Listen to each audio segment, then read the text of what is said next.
مزید اچھی ویڈیو دیکھنے کے لیے سبسکرائب کیجیے I D T V channel کو، اور سب سے پہلے ویڈیو دیکھنے کے لیے بیل آئیکن پر کلک ضرور کیجیے۔ اعوذ باللہ من الشیطان الرجیم، بسم اللہ الرحمن الرحیم۔ ناظرین، آپ دیکھ رہے ہیں آئی ڈی ٹی وی، اور میرا آج کا موضوع ہے کوئی بیماری لا علاج نہیں۔ چنانچہ بخاری شریف کی حدیث پاک ہے، حضرت سیدنا ابو ہریرہ رضی اللہ تعالی عنہ سے روایت ہے کہ نبی کریم صلی اللہ تعالی علیہ وسلم نے فرمایا، ما انزل اللہ داء الا انزل له شفاء۔ اللہ تعالیٰ نے کوئی ایسی بیماری نازل نہیں فرمائی جس کی شفا نہ اتاری ہو۔ تو ناظرین، اس حدیث پاک میں نازل کرنے سے مراد مرض اور اس سے شفا کے اسباب کا پیدا کرنا ہے، یا ایسے فرشتوں کا نازل کرنا ہے جن کے سپرد مریض اور دوا کو کیا جاتا ہے۔ اس حدیث پاک میں بڑھاپے اور موت کا استثناء نہیں کیا گیا، کیونکہ یہ حقیقت میں بیماریوں میں شمار ہی نہیں ہوتے۔ تو اسی طرح اللہ رب العزت جل جلالہ بڑا رحیم و کریم ہے، اگرچہ وہ اپنے بندوں کو مختلف بیماریوں میں مبتلا فرماتا ہے تو ان تکالیف پر انہیں جزا بھی دیتا ہے، یا ان کے گناہوں کا کفارہ بناتا ہے، اور اس کے ساتھ ساتھ اس نے اپنی رحمت کاملہ سے ان تمام بیماریوں سے شفا کے طریقے اور دوائیں بھی عطا فرمائی ہیں۔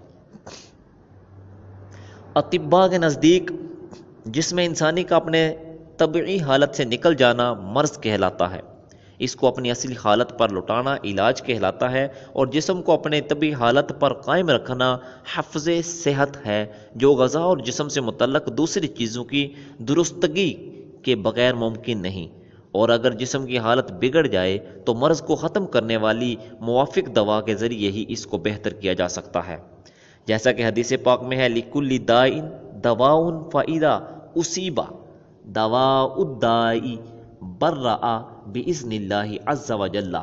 یعنی ہر بیماری کی دوا ہے، جب دوا بیماری کے موافق یعنی مطابق ہو جاتی ہے تو اللہ جل جلالہ شفا عطا فرما دیتا ہے۔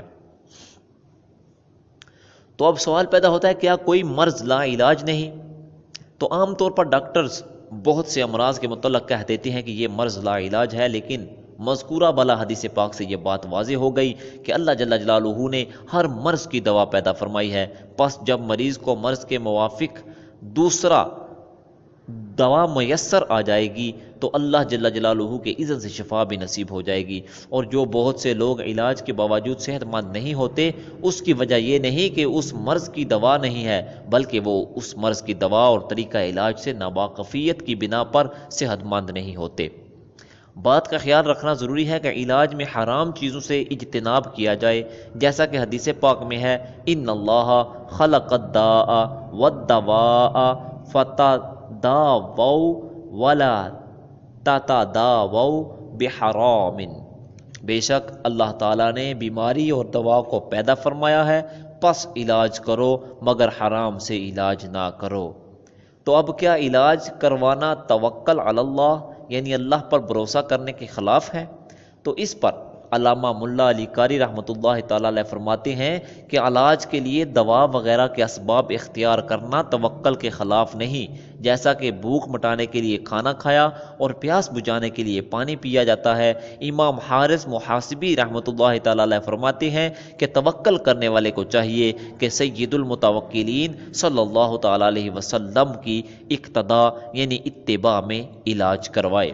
اللہ رب العزت جل جلالہ ہمیں حق بات کو سمجھ کر اس کو اپنے اوپر لاگو کرنے کی توفیق عطا فرمائے۔ وآخر دعوانا الحمدللہ رب العالمین۔